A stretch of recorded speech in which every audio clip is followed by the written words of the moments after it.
members of the committee, thank you for convening this hearing to address the critical issue of legalized gambling in sports and for considering a possible legislative solution that would address issues of player safety, game integrity, and addiction prevention. I'm Johnson Bademosi, a native Washingtonian, Stanford graduate, 9-year NFL veteran, and sports fanatic. I remember two-a-day practices and playing high school football games on Buchanan Field, which is less than a mile from where I sit today. I began playing team sports to make friends and striving to earn a football scholarship because as a nurse, my single mother did not earn a salary that could pay the current cost of college tuition. President Teddy Roosevelt's quote regarding the man in the arena has always arrested me as particularly poignant. We all admire the athletes in an arena because of their intense efforts, valiance, dedication, and the fortitude it requires to compete at a high caliber and achieve excellent feats despite one or many obstacles. During my experience as a collegiate student athlete and when I joined the NFL as a professional 12 years ago, legalized gambling in sports, or sports betting as it has come to be, did not exist. But the intense scrutiny and external pressures that athletes often receive from fans and critics did. The sophistication of mobile devices and the rapid growth of media platforms has allowed for both fans and critics an opportunity to interact directly with the athletes that are subjects of their gaze. As a result, the rise of legalized sports gambling has increased levels of fan engagement, but has introduced more stress, new mental health challenges, and has increased the number of threats and incidents of harassment to both amateur and professional athletes.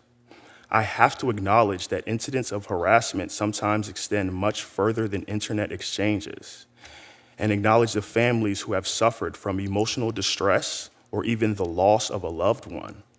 Words cannot begin to express the profound sorrow I feel that the sports we have played to bring our families and communities together have been perverted to a point where fans are attacking athletes. I know that many of you have been working many terms to protect amateur and professional athletes, to maintain integrity and fair play in sports. And we are grateful for your long-term dedication to this cause and your willingness to work together to help keep our communities safe. I also want to recognize the many athletes who have worked to raise awareness on these and other issues, push for change, and have collaborated with lawmakers on important legislation like the College Athletes Protection and Compensation Act and others to safeguard athletes' health and wellness and to save lives. My testimony today will focus on 4 key areas of legalized internet gambling in sports: the effect on players in the arena, the influence of fan engagement, the broader societal implications, and final congressional recommendations. Players have had pressure to perform well for professional achievements and to win games, but sports betting has added a new and complex layer to this issue.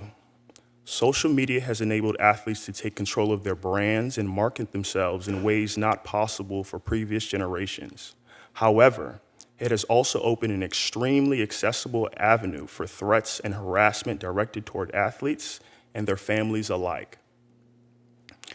Now, players are targeted by gamblers who seek insider information or pressure them to perform, not for the benefit of the team, but because the gambler is financially invested in a specific performance element of individual athletes.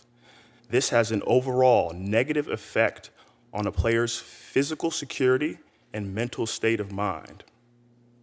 Examples of this behavior include harassment and even death threats, like those received by tennis pro Renata Zazura following her U.S. Open loss, or those received by one Buffalo Bills kicker for missing a field goal this season.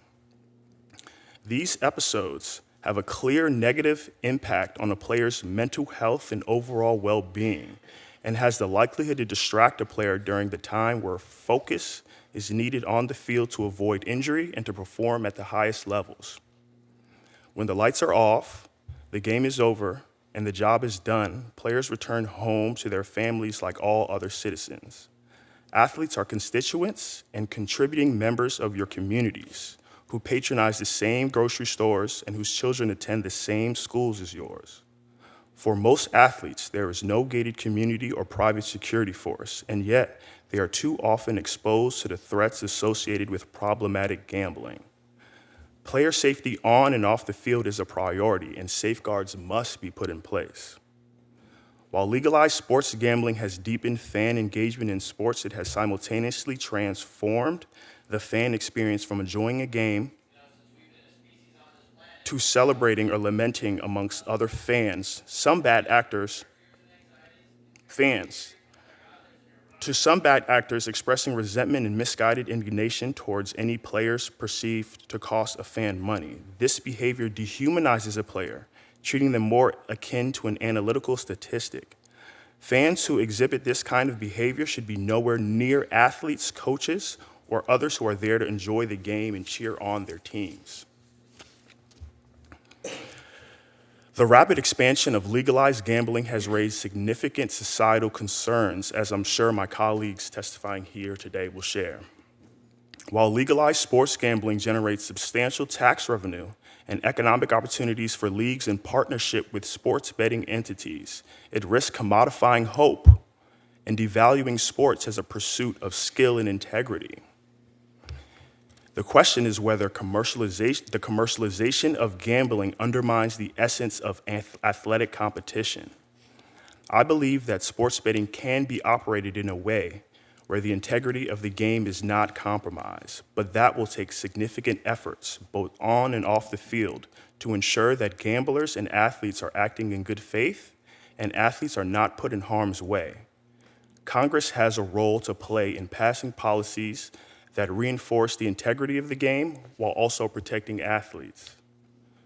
To address these challenges, players' unions collectively have endeavored to have player protections included in states' legislation, such as advocating for prohibitions on negative bets, a prohibition on use or purchase of player biometric data for purposes of gambling, and ensuring full due process rights in sports betting conduct investigations by notifying the player and their respective labor union of a potential violation. Each of these recommendations is critically important. A prohibition on negative bets would ensure that fans are not gambling on negative outcomes and therefore do not have an incentive to heckle players or encourage negative outcomes at a game. Prohibiting the use of purchase of player biometric data would protect athletes from fundamental invasions of privacy and would ensure that players are in full control of their personal health information.